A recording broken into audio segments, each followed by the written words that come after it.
right, good morning. It is Sunday, September 9th, and I want to go over the memory of some private revelations that I've had during sleep. And the first one when I was 17 years old, and my soul was taken from my body through several levels of what I termed limbo at the time. But they were levels of the firmament, the outer firmament, beyond a lunar eclipse. And I'm seeing it for the first time while I'm soul out of body.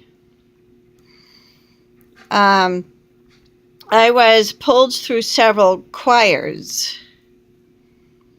possibly the 9 choirs. I didn't count them, but there were several of them. So through several levels of the outer world of choirs. And then I excelled to the top, which was like the descant of the soprano section. And so I burst out into, I burst open like a firework into song, waiting for something better.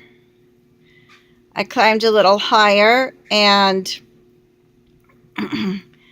I turned to the left and tried to enter.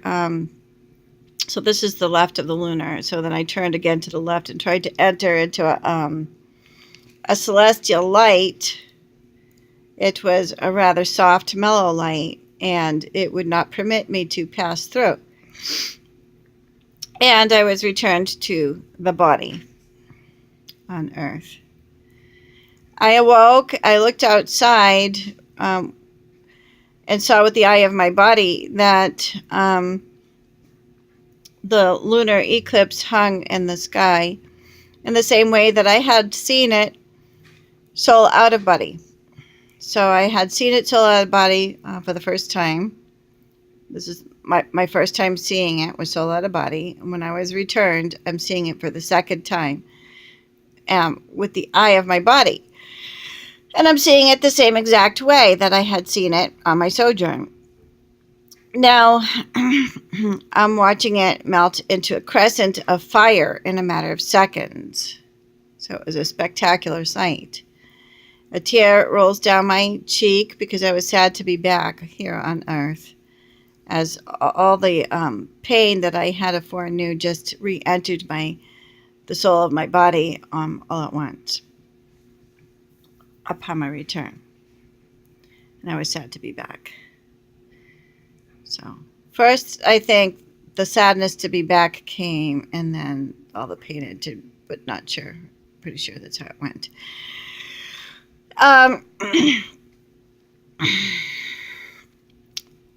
So I went back to sleep, and the next morning, tried to, shake it out of my mind and dismiss it because I didn't understand it. And then I'm hearing it on the radio on the way into Boston, that there had been an eclipse the night before. And it was spectacular, and they go, oh, wow, kind of talk from the disc jockey on the radio. And then, so I couldn't very easily dismiss it from my mind if they're confirming it, right? Then, at the school, the beauty school that I attended in Boston, that's all they spoke of all day long was the eclipse from the night before. Okay, so here I was confirmed about, a higher being, interested in souls, my soul in particular, and had the power to scoop me up and separate my soul from my body. So now I know that there's a God, or at least that's how I understood it at the time, that this is evidence of God. And on my sojourn there, there seemed to be a loving presence and one that's in control, a fatherly presence. This didn't seem like to be a chaotic, evaporation of soul. It seemed like there had been a personhood in charge of these souls. And so I understood it to be the Heavenly Father who had taken me. And just a year prior, I had heard his voice. And he interrupted a premonition dream and said, Beth, you're running to the end. So that was the year prior to my sojourn through the firmament. When the celestial gate of light spurned me and did not permit me to pass through, and I had been returned to the body, woke up, and then saw the same lunar eclipse in the night, which was a bright round ball of fire in the night, and I watched it melt into a crescent of fire in a matter of seconds. So then, about 6 or 7 months later, my soul was repelled by the office of the Pope, represented by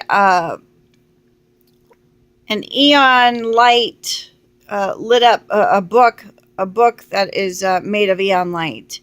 And the book that is made of eon light replaces the moon. And the gold lettering on the cover of the book spelled the Pope, all in capital letters.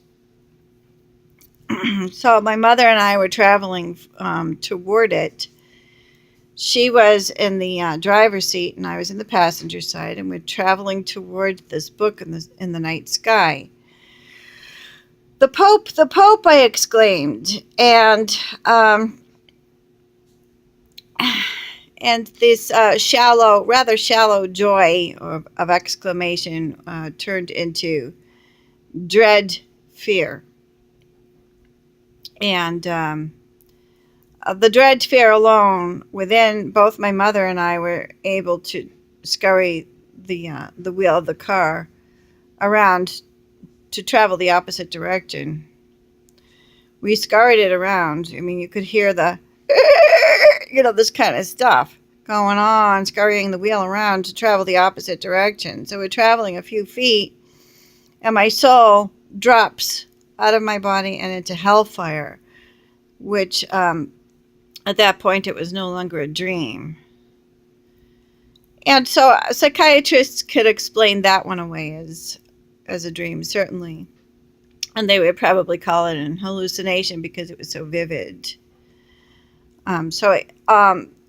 Aside from going soul out of body and actually seeing the lunar eclipse before and after the sojourn, that can't be explained away so easily as just a psychiatric phenomenon. It can't be. How else would you explain it?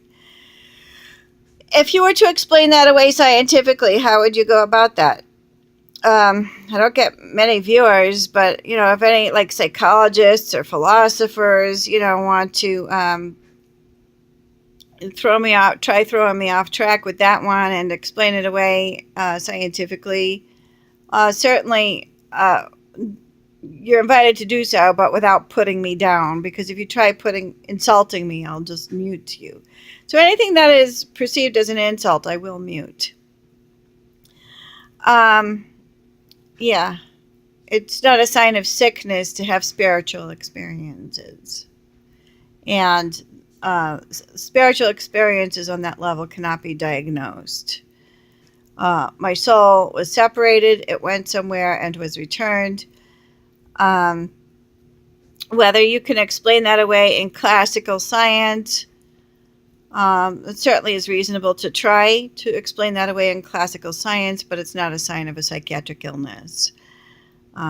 Because there is, I think you might call that collateral evidence, not sure, that I'm seeing the lunar eclipse on the way up. And then after I had returned, I wake up in the body and I see the same lunar eclipse. I think you call that collateral evidence, not sure, but it's proof that there's an afterlife, not necessarily proof that there's a God. How I experienced love, a loving governing or governor of that experience.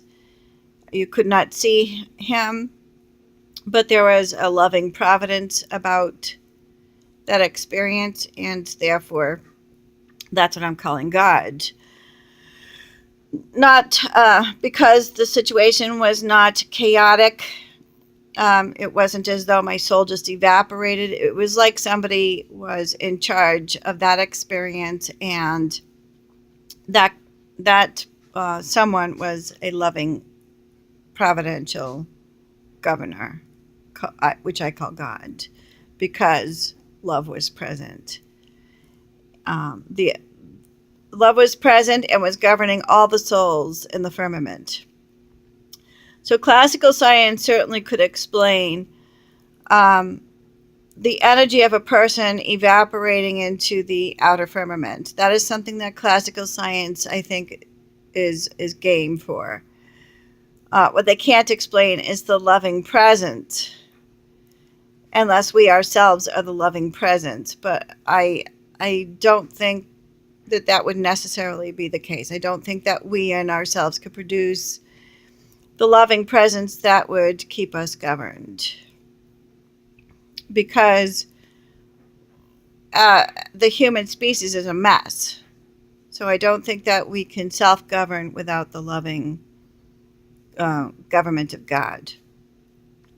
And there was a loving presence involved.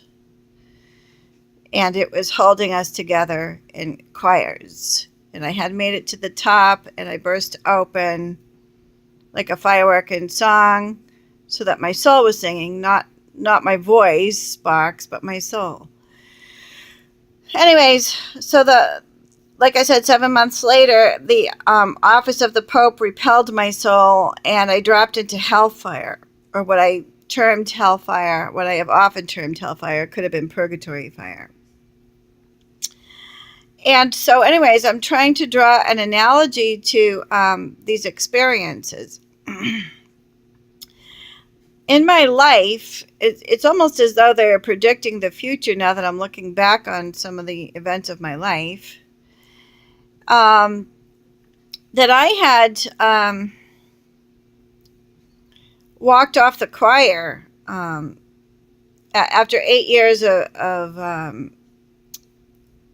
my choir membership at St. Mary's. I walked off the choir, and it was on Christmas Eve, and I stayed in the congregation. And I didn't think that it was necessarily going to backfire on me as a form of condemnation, or oust me from the choir and the parish. And I'm hoping that I'm not ousted from the parish, but we'll see. At any rate, so on Christmas Eve, this was a year and a half ago, when I was I chose one of the pews that were in the front, toward the front, so that Father Mark could hear me singing and understand that I'm not a bad singer, right? And his memory probably fails him. I think all he really wants is for people to get along and for there to be peace. And I think that's paramount to him more than whether or not we can sing. And so this director didn't do it for me. I've been through several directors, and none of them have used the Machiavellian tactic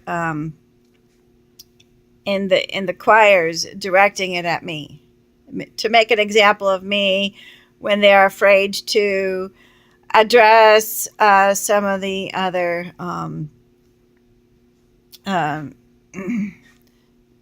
stooges, as it were, in the choir.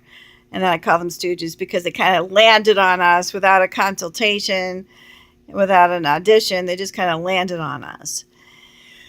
And they were invited to, but I think they were invited to kind of try it out, or even just sit back and listen for a while to see if it was for them, right?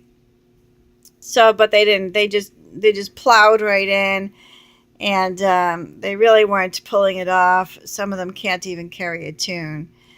And those are the people that they prefer in the choir, people that can't even carry a tune. And so I was getting the blame for their tone deaf and untimely responses to the music. You know, some of them were like on a completely different page because they're plowing right through the music with this overconfidence of, yeah, I get this, I can do this, and then they're not paying attention to the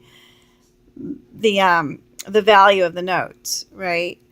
And so they're on a completely different page than the rest of the choir, and or a way off tune, or belting things out that are not meant to be belted out.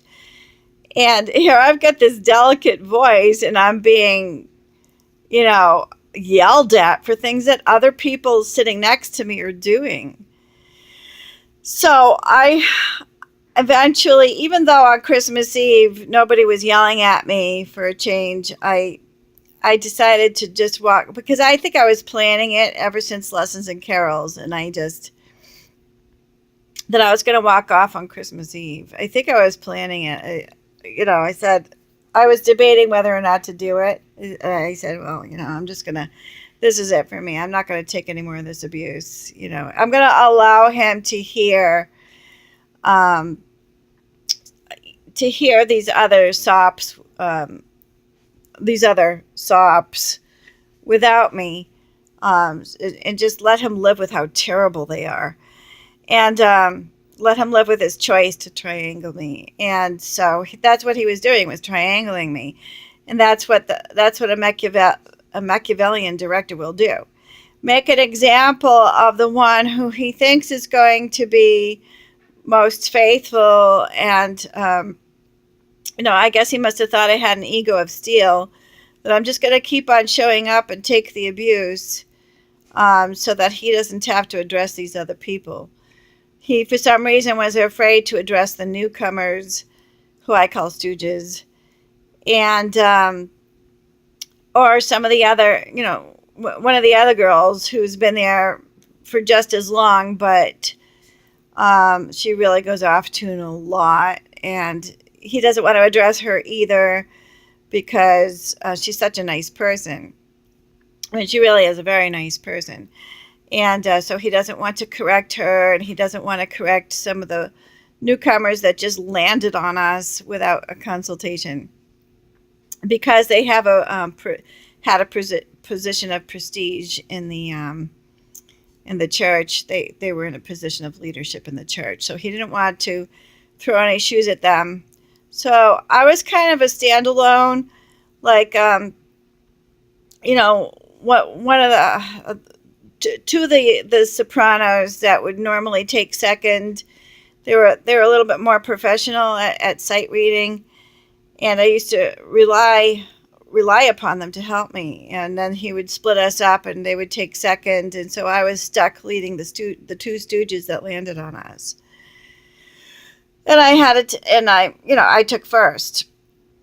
So I think that the two that were more professional, who took second because they could sight read, they were jealous of me, and my ability to sound like a diva on first, and just really, was like almost like a section leader. But it was as if I could have been a section leader, but there was one time where I really couldn't figure out a brand new piece. Most of the music was familiar to me anyways, because there had been a section leader that was let go, or even the section leader that replaced her did a very good job at leading. But then she dropped out on us too. So, and just was brought back on as a ringer for concerts. So I was without these two girls, I was in a position of section leading for the first sopranos on a brand new piece. And I tried to object and say, I can't do this without, by myself. I can't do this by myself, and he would um, holler at me or, um, I, it just was ridiculous how he would triangle me because he would triangle me because he didn't want to correct uh, any of the stooges that landed on us without any experience in their history at all for choir singing. And then the two more professional girls that took second were jealous of me because I was on first, sounding like a section leader and like a diva section leader, but even though I get punched out verbally. And so they were jealous of me, and they would kind of go behind my back, and they would say my breath stinks, or which may have been true some of the time, but maybe not most of the time. Or she's coughing on me, or her breath stinks, or we're very, very concerned about her. She doesn't seem to be, one of us in some respect or another. And yeah. Um, and so, they'd go into, she was a single mother at the time. This was before she got remarried. And so then she would start, evaluating my single mother status and, whether or not,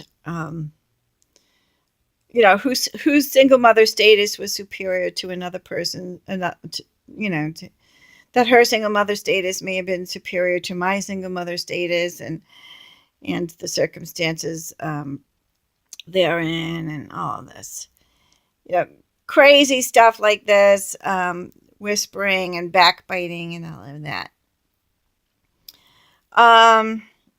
Or that I'm marginalized for some reason or another because I don't have a job, or that when a quarry is run on me, it comes out there is no quarry to be found. That must, it just got to be ridiculously catty, and these little details were piling up for probably reasons of envy, and it became an issue of malice, and the director would triangle me because he was being encouraged to do so out of envy, and I, like I said, I was a standalone, and so there was the two stooges that landed on us were best friends, and then the two that took second soprano were mother and daughter. So I was a standalone, and so I was easy to target, to make an example of when I was carrying the first sopranos section. And I was never given credit for carrying the first soprano section, but he obviously got fed up after I left, and he left too. A year and a half later, he was gone as a result of my leaving. And so he'll never admit to that either. So there's a new director now, and he's very, very young, and I can see why Father Mark would not want to reintroduce me as a controversial figure. But I generally have not been. As a matter of fact, he is the only director that has ever triangled me and tried to turn me into a controversial figure. Never in my life history of choir singing, and I even made it into district auditions You have to audition to get into district auditions. And I missed district auditions by a hair, so I got some really high scores. But never in my life of choir singing was I ever triangled and marked for abusive,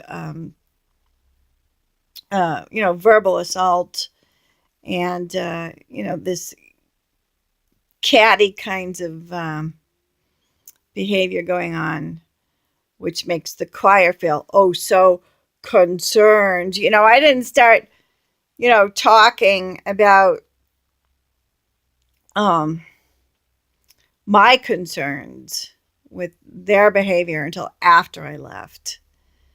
I never said, I just kept taking abuse right up until the Christmas Eve that I walked out. And when I walked out, all the contents of my purse fell out. So it was a noisy walkout, which I did not intend. All the contents of my purse fell out. But I'm looking at it from the divine providence point of view. And that is that comparing this set of scenarios with the earlier experiences of the supernatural activity in which my soul was taken through several levels of choirs. And it burst out open into the descant. And then I was sent back to eventually land in hellfire. But that it was a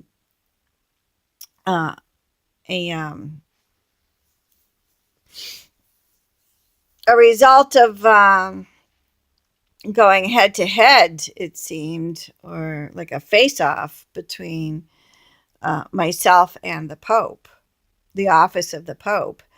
And I was repelled, and the vehicle scurried around on its own power, as it were, and on the power of my mother's and my fear and dread.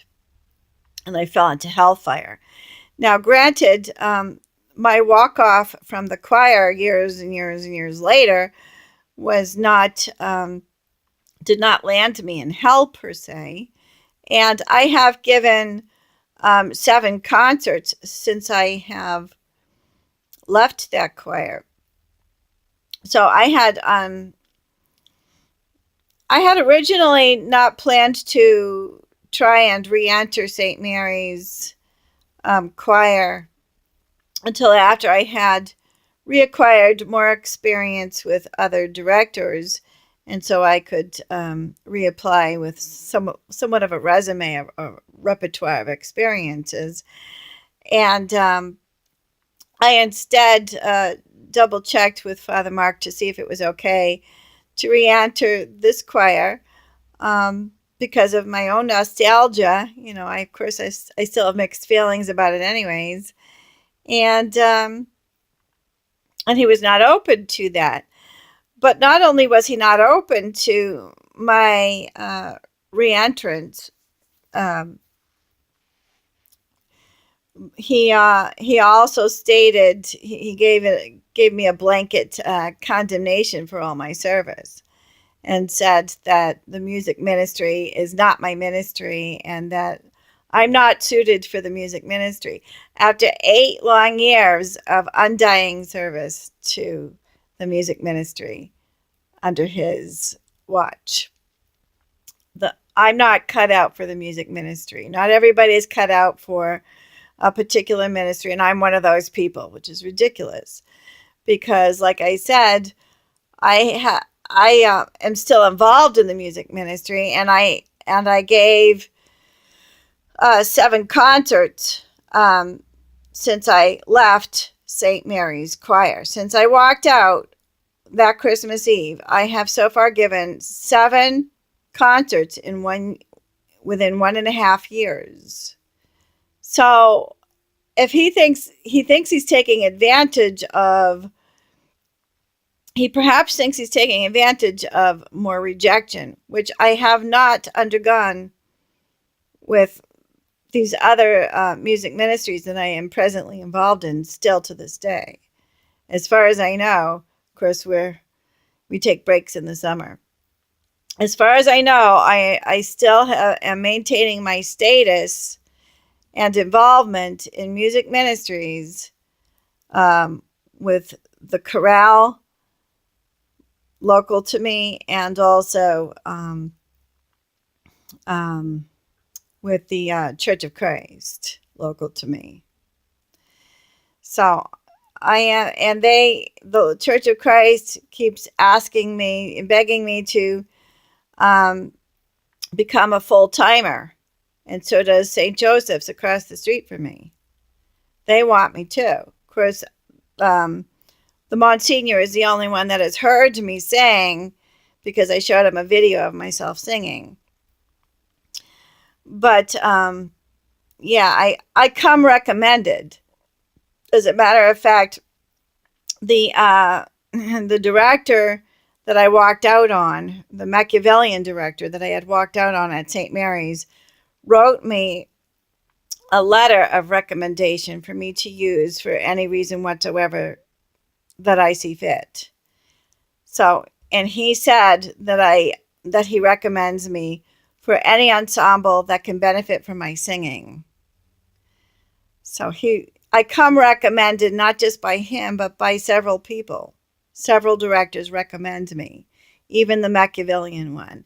But Father Mark gaslit me, and is possibly gaslighting my reputation by stating that I'm not cut out for the music ministry, that it doesn't suit me, and that the music ministry cannot benefit from my service.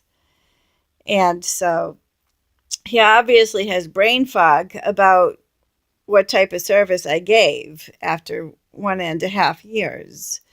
And like I said, I don't think that he cares more about the quality of music than he does whether, as to whether or not people are getting along.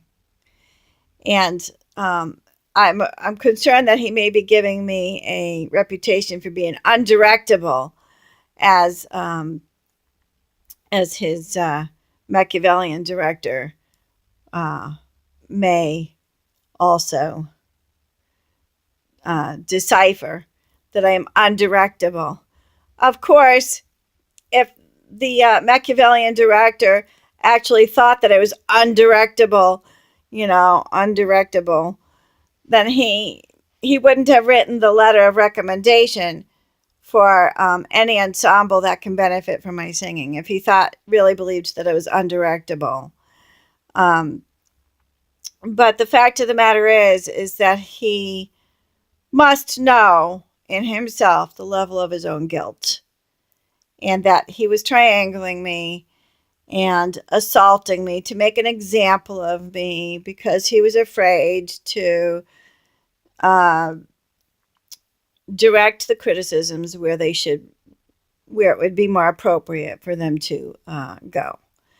The criticisms that he was dishing out belonged on other people's shoulders and not mine. But he was a foreigner also, and he was trained differently than what a United States citizen might be trained on, the ethics of music directing.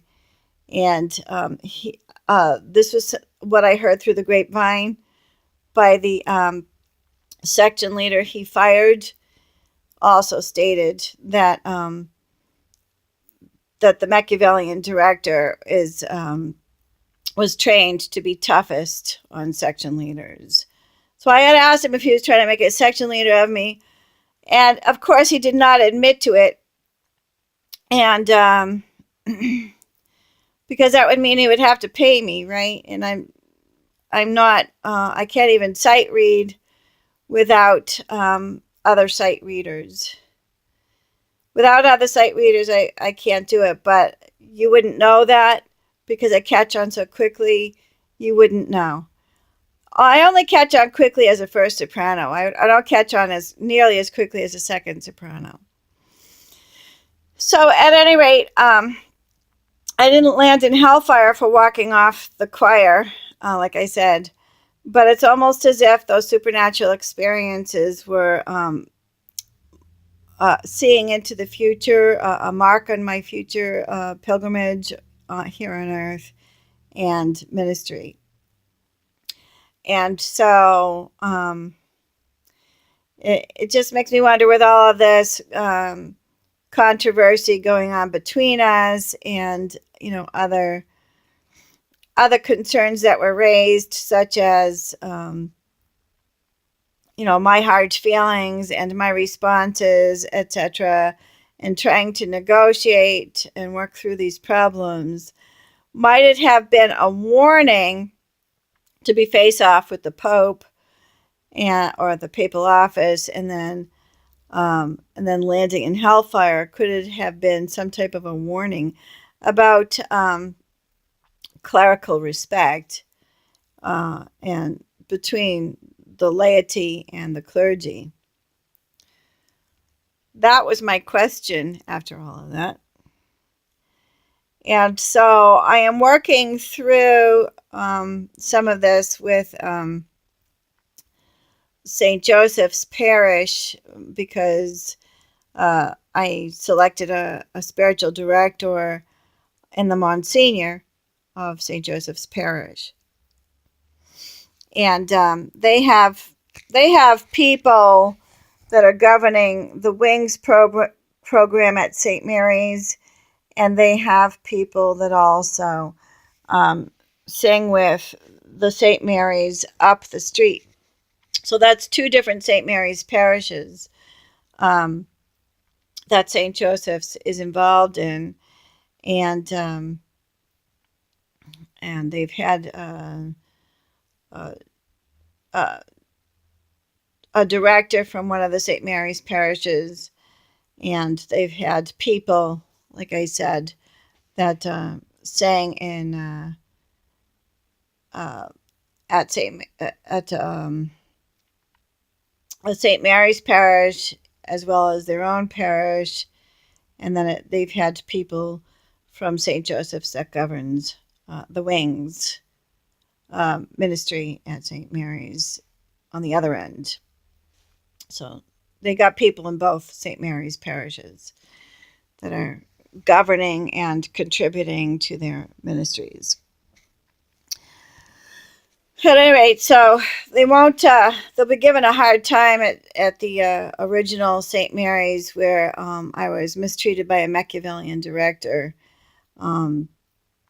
If perchance they try to oust me from Wings or any of the other ministries that might minister unto me, they will be given a difficult time if they try to oust me anymore, because St. Joseph's would defend me, and my preferred preference for ministry, being that they contribute their people.